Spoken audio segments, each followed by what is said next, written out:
ನಮಸ್ಕಾರ ಎಲ್ಲರಿಗೆ ಸಿದ್ಧಾರ್ಥ ಸರ್ ಮಾತಾಡ್ತಿರೋದು ಕುಶಲವೇ ಕ್ಷೇಮವೇ ಸೌಖ್ಯವೇ welcome back to Ganesh Karan cricket talks YouTube channel. ಇವತ್ತು 77,000 ಸಬ್ಸ್ಕ್ರೈಬರ್ಸ್ ಆಗಬೇಕು ಚಾನಲ್ಗೆ. ಆಗ್ತದಾ? ಎಲ್ಲ ನಿಮ್ಮ ಕೈಲಿದೆ. ಎಸ್, ಇವತ್ತು RCB ವರ್ಸಸ್ GT ಮ್ಯಾಚ್ ನಡೀತಾ ಉಂಟು ನಮ್ಮ ಬೆಂಗಳೂರಿನ ಚಿನ್ನಸ್ವಾಮಿ ಸ್ಟೇಡಿಯಂ ಅಲ್ಲಿ. RCB 2-2 ಮ್ಯಾಚ್ಗಳನ್ನ ಗೆದ್ದುಕೊಂಡು ಅವೇ ಮ್ಯಾಚ್ಗಳು, ಒಂದು ಕೋಲ್ಕತ್ತಾದಲ್ಲಿ ಆದದ್ದು, ಒಂದು ಚೆನ್ನೈಯಲ್ಲಿ ಆದದ್ದು, 3ನೇ ಮ್ಯಾಚ್ ಆಡ್ಲಿಕ್ಕೆ ಈಗ ಬೆಂಗಳೂರಿಗೆ ತವರು ನೆಲಕ್ಕೆ ಬಂದಿದೆ. GT ಕೂಡ ಒಂದು ಮ್ಯಾಚ್ ಅನ್ನ ಗೆದ್ದುಕೊಂಡು ಬರ್ತಾ ಇದೆ. ಸೊ ಅವರು ಕೂಡ ಒಂದು ಹುಮ್ಮಸ್ನಲ್ಲಿ ಇದ್ದಾರೆ. ಲಾಸ್ಟ್ ಟೈಮ್ ಬೆಂಗಳೂರಲ್ಲಿ GT ಮ್ಯಾಚ್ ಇದ್ದಾಗ, RCB ವರ್ಸಸ್ GT ಮ್ಯಾಚ್ ಇದ್ದಾಗ GT ಅನ್ನ ಯಾವ ರೇಂಜಿಗೆ ಹೊಡೆದಾಕಿದ್ರಂತ ನನಗಂತೂ ನೆನಪಿದೆ. ಯಾಕೆ ನೆನಪಿದೆ ಅಂತಂದ್ರೆ, ನಾನು ಆ ಮ್ಯಾಚ್ ನೋಡ್ಲಿಕ್ಕೆ ಹೋಗಿದ್ದೆ, ಸ್ಟೇಡಿಯಂಗೆ ಹೋಗಿದ್ದೆ. My first ever experience. Oh my god, Du Plessis ಮತ್ತೆ ಕೊಹ್ಲಿ ಸೇರಿಕೊಂಡು ಏನು ಮಾರ ಪವರ್ ಪ್ಲೇಲಿ ಹೊಡೆದೋದು ಆ ರೇಂಜಿಗೆ ಹೊಡೆದಾಕಿದ್ರು. I think highest ever score ಆಗಿತ್ತು ನಮ್ಮ RCBದು ಪವರ್ ಪ್ಲೇ ಅಲ್ಲಿ. ಅದಾದ್ಮೇಲೆ ಸೀರೀಸ್ ಆಫ್ ವಿಕೆಟ್ ಜಮಡಬಡವ ಅಂತ ಹೋಯ್ತು. ಕೊನೆಗೆ ಸ್ವಪ್ನಿಲ್ ಸಿಂಗ್ ಎಲ್ಲ 1-2 4 ಹೊಡೆದು ವಿನ್ ಮಾಡಿಸಿದ್ರು.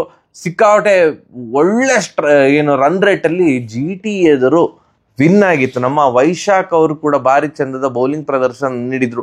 ಓವರ್ ಆಲ್ RCB ತಂಡ ಸೂಪರ್ ಆಗಿ ಆಡಿತ್ತು. ಲಾಸ್ಟ್ ಟೈಮ್ RCBಯ ಪಂದ್ಯ ಬೆಂಗಳೂರಲ್ಲಿ ಆದಾಗ ಏನಾಗಿತ್ತು ಅದು ಕೂಡ ನೆನಪಿದೆ. CSK ವಿರುದ್ಧ ನಮ್ಮ ಕೊನೆಯ ಪಂದ್ಯ, ಪ್ಲೇ ಆಫಿನ ಕೊನೆಯ ಪಂದ್ಯ ಆಗಿತ್ತು. CSK ಸೋತ್ರೂ ಪರವಾಗಿಲ್ಲ, ಅವರು ಕ್ವಾಲಿಫೈ ಆಗ್ತಾ ಇದ್ರು. ಬಟ್ ಸೋಲಿನ ಅಂತರ 18 ಅಥವಾ ಅದಕ್ಕಿಂತ ಕಡಿಮೆ ರನ್ ಆಗಿದ್ದಿದ್ರೆ ಅವರು ಪ್ಲೇ ಆಫ್ಗೆ ತೇರ್ಗಡೆ ಆಗ್ತಾ ಇದ್ರು. ಸೊ RCB ಒಂದು 218 ರನ್ ಹೊಡೆದು ಮತ್ತೆ ಅವರನ್ನ 200ಕ್ಕಿಂತ ಸಹ ಕಡಿಮೆ ರಿಸ್ಟ್ರಿಕ್ಟ್ ಮಾಡಿದ್ರು. CSKನ 200ಕ್ಕಿಂತ ಸಹ ಕಡಿಮೆ ರಿಸ್ಟ್ರಿಕ್ಟ್ ಮಾಡಿ ಜಯಬೇರಿ ಬಾರಿಸಿ 4ನೇ ತಂಡವಾಗಿ ಪ್ಲೇ ಆಫ್ಗೆ ತೇರ್ಗಡೆ ಆಗಿತ್ತು. ಸೊ ಅದಾದ್ಮೇಲೆ ಈಗ ಬೆಂಗಳೂರಲ್ಲಿ RCBಯ ಮ್ಯಾಚ್ ನಡೀತಾ ಉಂಟು. ಬಟ್ RCBಯ record in Bengaluru is worst among all other teams. ಬೇರೆ ಎಲ್ಲ ಟೀಮ್ಗಳು ಅವರ ತವರು ನೆಲದ ಅಂತ ಇರ್ತದಲ್ಲ. ಈಗ CSKಗೆ ಚೆನ್ನೈ, ಮುಂಬೈಗೆ ಮುಂಬೈ ಇಂಡಿಯನ್ಸ್ಗೆ ಮುಂಬೈ, ಹಾಗೆ ನಮ್ಗೆ RCBಗೆ ಬೆಂಗಳೂರಿನ ಚಿನ್ನಸ್ವಾಮಿ ಸ್ಟೇಡಿಯಂ ಹೋಮ್ ಸ್ಟೇಡಿಯಂ ಅಲ್ಲಿ ಬೇರೆ ಎಲ್ಲ IPL ಟೀಮ್ಸ್ಗೆ ಕಂಪೇರ್ ಮಾಡಿದರೆ ನಮ್ಮ ಒಂದು RCBಯ ವಿನ್ ರೇಷಿಯೋ ಇದೆಯಲ್ಲ, ವರ್ಸ್ಟ್, ಸೋ ಬ್ಯಾಡ್. ಬಟ್ ಆದ್ರೂ ಕೂಡ ಅಭಿಮಾನಿಗಳ ಸಂಖ್ಯೆ ಏನು ಕಡಿಮೆ ಆಗುದಿಲ್ಲ. ಸೋತ್ರು ಗೆದ್ರು RCB ಅಂತ ಪಡ್ಕೊಳ್ತಾ ಇರ್ತಾರೆ. ಅದಕ್ಕಾದ್ರೂ ಈ ಸಲ ಈ season RCB should make sure ಅವರು ಅವರ ತವರು ನೆಲದಲ್ಲಿ ಜಾಸ್ತಿ ಮ್ಯಾಚ್ಗಳನ್ನ ಗೆಲ್ಲಬೇಕು. ಅಭಿಮಾನಿಗಳಿಗೆ ನಿರಾಸೆ ಮಾಡಬಾರ್ದು. ಯಾಕಂದ್ರೆ ಸಿಕ್ಕಾಪಟ್ಟೆ ದುಡ್ಡು ಕೊಟ್ಟು ಕೆಲವರೆಲ್ಲ ಬರ್ತಾರೆ, ಬ್ಲ್ಯಾಕ್ ಅಲ್ಲೆಲ್ಲ ದುಡ್ಡು ತಗೊಂಡು ಬರ್ತಾರೆ. ಸೊ ಅವರಿಗೆ ಪಾಪ ಮಾರೆ, ಅವ್ರು ಕೊಡೋ ದುಡ್ಡಿಗಾದ್ರೂ ಇವರು ಒಂದು ನ್ಯಾಯ ಒದಗಿಸ್ಬೇಕನ್ನ ಈ ಮೂಲಕ ಕೇಳ್ಕೊಳ್ತಾ ಇದ್ದಾರೆ. ತಂಡದಲ್ಲಿ ಬದಲಾವಣೆ ಆಗ್ತದೆ ಮಾರೆ, ನೀ ಫಸ್ಟ್ ಅದೇ ಹೇಳು, ಮತ್ತೆ ಬೇರೆ ಎಲ್ಲ ಕತೆ ಎಲ್ಲ ಹೊಡಿಬೇಡ. ತಂಡದಲ್ಲಿ ಯಾಕೆ ಬದಲಾವಣೆ ಯಾಕೆ ಆಗ್ಬೇಕು ಅಂತ ಕಮೆಂಟ್ ಸೆಕ್ಷನ್ ಅಲ್ಲಿ ತಿಳಿಸಿ. ಸಾಲ್ಟ್ ಫೈರಿಂಗ್ ಕೊಹ್ಲಿ ಇರಲೇಬೇಕು. ಅಂಡ್ ಅವರು ಫಸ್ಟ್ ಮ್ಯಾಚ್ ಸೂಪರ್ ಆಗಿ ಆಡಿದ್ರು, ಸೆಕೆಂಡ್ ಮ್ಯಾಚ್ ಒದ್ದಾಡಿದ್ದಾರೆ, ಇಲ್ಲ ಅಂತಲ್ಲ, ನಾವು ಒಪ್ಪಿಕೊಳ್ತೇನೆ. He was struggling. But come on ಯಾರ್, ಕೊಹ್ಲಿ ಈಸ್ ಕೊಹ್ಲಿ. ಅವ್ರಿಗೆ ಗೊತ್ತುಂಟು ಯಾವಾಗ ಏನ್ ಆಡ್ಬೇಕಂತ. ಅವ್ರು ಪುಟಿದ್ ಹೇಳ್ತಾರೆ.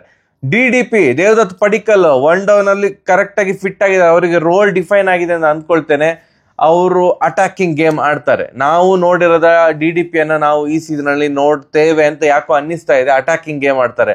ಅದಾದ್ಮೇಲೆ ಸ್ಪಿನ್ ಬ್ಯಾಶರ್ ಅಲ್ಟಿಮೇಟ್ ಆಗಿ ಆಡ್ತಾ ಇರೋಂಥ, ಒಳ್ಳೆ ಫಾರ್ಮ್ ಅಲ್ಲಿ ಆಡ್ತಾ ಇರುವಂತ ರಜತ್ ಪಾಟಿದಾರ್. ಎಲ್ಲ ಟೀಮ್ ಒಳ್ಳೆ ಉಂಟು. ನೆಕ್ಸ್ಟ್ ಟೀಮ್ ಡೇವಿಡ್ ಎಲ್ಲ ಬರ್ತಾರೆ. ಸೊ ಬ್ಯಾಟಿಂಗ್ ಜಿತೇಶ್ ಶರ್ಮಾ ಇದ್ದಾರೆ. ಬ್ಯಾಟಿಂಗ್ ಏನೂ ತೊಂದರೆ ಇಲ್ಲ. ಬೌಲಿಂಗ್ ಅಲ್ಲಿ ಭುವನೇಶ್ವರ್ ಕುಮಾರ್ ಅವರು ಬಂದಿರೋದ್ರಿಂದಾಗಿ ಓಪನಿಂಗ್ ಒಂದು ಪವರ್ ಪ್ಲೇ ಅಲ್ಲಿ ಬೌಲಿಂಗ್ ಹೇಸಲ್ವುಡ್ ಮತ್ತೆ ಭುವನೇಶ್ವರ್ ಕುಮಾರ್ ಅವರು, ಸ್ಪಿನ್ಗೆ ಕೃಣಾಲ್ ಪಾಂಡ್ಯ ಇದ್ದಾರೆ. ಮೇ ಬಿ ಇಂಪ್ಯಾಕ್ಟ್ ಪ್ಲೇಯರ್ ಆಗಿ ಬೆಂಗಳೂರು ಪಿಚ್ ಆಗಿರೋದ್ರಿಂದಾಗಿ ಇನ್ನೊಬ್ಬ ಫಾಸ್ಟ್ ಬೌಲರ್ ಬೇಕು ಅಂತ ರಸಿಕ್ ಧಾರ್ ಅವರನ್ನ ಹಾಕೊಳ್ಬಹುದು. ಸುರೇಶ್ ಶರ್ಮಾ ಒಬ್ರು ಸ್ವಲ್ಪ ಸ್ಟ್ರಗ್ಲಿಂಗ್, ಅವರೊಬ್ರೆ ಪ್ರೂವ್ ಮಾಡಬೇಕಾಗಿರುವಂತಹ ಬೌಲರ್ ಆಗಿರೋದ್ರಿಂದ ಅವರೊಬ್ರು ಸ್ವಲ್ಪ ಅಂಡರ್ ಪ್ರೆಷರ್ ಅಲ್ಲಿ ಇದ್ದಾರೆ. ಬಿಟ್ರೆ ಪೂರ್ತಿ ತಂಡ ಭಯಂಕರ ಕಾನ್ಫಿಡೆಂಟ್ ಆಗಿ ಕಾಣ್ತಾ ಇದೆ. ಸಿಕ್ಕಾಪಟ್ಟೆ ಕಾನ್ಫಿಡೆನ್ಸ್ ಇದೆ ಎಲ್ಲ ಪ್ಲೇಯರ್ಸ್ ಅಲ್ಲಿ. GT ಅಲ್ಲಿ ಕೂಡ ಅವ್ರು ಏನು ತೆಗೆದಾಕಿರೋಂಥ ತಂಡ ಅಲ್ಲಪ್ಪ. ಅವರ ಶುಭ್ಮನ್ ಗಿಲ್ ಚೆನ್ನಾಗಿ ಆಡ್ತಾ ಇದ್ದಾರೆ. ಸಾಯಿ ಸುದರ್ಶನ್ ಕಳೆದ 6 IPL ಅಲ್ಲಿ 5 50 ಹೊಡೆದಿದ್ದಾರಂತೆ. ಅಂಡ್ ವಿರಾಟ್ ಕೊಹ್ಲಿ ಅವ್ರದ್ದು, ಬರೀ ವಿರಾಟ್ ಕೊಹ್ಲಿ ಅವರ ರೆಕಾರ್ಡ್ ನಾವು ತಗೊಳ್ದಿದ್ರೆ GT ಅಗೇನ್ಸ್ಟ್ ಕಳೆದ 5 ಇನ್ನಿಂಗ್ಸ್ ಅಲ್ಲಿ 3 50 100 ಹೊಡೆದಿದ್ದಾರೆ ಅಂತ ನಾ ಕ್ರಿಕ್ ಬಸ್ ಅಲ್ಲಿ ನೋಡಿದ್ದೆ. ನ್ಯೂಸ್ ಬೇಕಾದ್ರೆ ನೋಡಿಕೊಳ್ಳಿ. ಅಂಡ್ ಬಟ್ಲರ್ ಕೂಡ ಚಂದ ಮಾಡಿ ಆಡ್ತಾರೆ. ಲಾಸ್ಟ್ ಮ್ಯಾಚ್ ಅಲ್ಲಿ ಬಟ್ಲರ್ ಚಂದ ಮಾಡಿ ಆಡ್ತಾ ಇರೋದ್ರಿಂದಾಗಿ GT ಕೂಡ ಸ್ಟ್ರಾಂಗ್ ಉಂಟು. ನಾವು ವಿನ್ ಆಗ್ಬೇಕಂತಂದ್ರೆ ನಮ್ಮ ಹೇಸಲ್ವುಡ್ ಮತ್ತೆ ಭುವನೇಶ್ವರ್ ಕುಮಾರ್ ಅವರು ಪವರ್ ಪ್ಲೇ ಅಲ್ಲಿ, ಸಾಯಿ ಸುದರ್ಶನ್, ಗಿಲ್ ಮತ್ತೆ ಬಟ್ಲರ್, ಈ 3 ವಿಕೆಟ್ ಅಲ್ಲಿ ಇಬ್ಬರದು ವಿಕೆಟ್ ತೆಗಿಬೇಕು. ಆ ಕಡೆ ಬ್ಯಾಟಿಂಗ್ ವಿಷಯಕ್ಕೆ ಬರೋದಿದ್ರೆ ಈ ರಾಶಿದ್ ಖಾನ್ ಅವರನ್ನ ಪಾಟೀದಾರ್ ಅವರು ಡಮ್ ಡಮ್ ಡಮ್ ಡಮ್ ಹೊಡಿಬೇಕು. ಯಾಕೆ ಬ್ರೋ ಪಾಟೀದಾರ್ ಹೊಡಿಬೇಕು? ಇಲ್ಲ, ವಿಕೆಟ್ ಹೋಗಿದ್ದು ಸಾಲ್ಟ್ ಮತ್ತೆ ಕೊಹ್ಲಿ ಹೊಡೆದ ಖುಷಿಯೇ. ವಿಕೆಟ್ ಎಲ್ಲ ಹೋದ್ರೆ Patidar should make sure middle overs ಅಲ್ಲಿ ಸ್ಪಿನ್ ಬ್ಯಾಶಿಂಗ್ ಜವಾಬ್ದಾರಿ ಪಾಟೀದಾರ್ ಅವರು ಹೊತ್ಕೊಳ್ಬೇಕು. ಪೇಪರ್ ಅಲ್ಲಿ ನೋಡೋದಿದ್ರೆ ನಂಗೆ RCB ಸ್ಟ್ರಾಂಗ್ ಅಂತ ಅನಿಸ್ತಾ ಇದೆ. ಬಟ್ ಇಮೋಷನ್, ಆ ಕಡೆ ಸ್ವಲ್ಪ ಇಮೋಷನಲ್ ಸೈಡ್ಸ್ ನಾವು ನೋಡೋದಿದ್ರೆ ಸಿರಾಜ್ ಅಣ್ಣ ಈಗ ಜಿಟಿಗೆ ಆಡ್ತಾ ಇದ್ದಾರೆ. ಸಿರಾಜ್ ವರ್ಸಸ್ ಕೊಹ್ಲಿ ಅಂತ ಹೇಳಿದ್ರೆ ತಪ್ಪಾಗುದಿಲ್ಲ. ನಿನ್ನೆದು ವಿಡಿಯೋ ಎಲ್ಲ ನೋಡಿದೆ, ಸಿರಾಜ್ ಎಲ್ಲ ಫುಲ್ ಹಗ್ಗಿ ಮಾಡಿಕೊಳ್ಳೋದು, ಕೊಹ್ಲಿ ಅವ್ರನ್ನ ಹಾಗೆ ಹೀಗೆ ಅಂತೆಲ್ಲ ಇತ್ತು.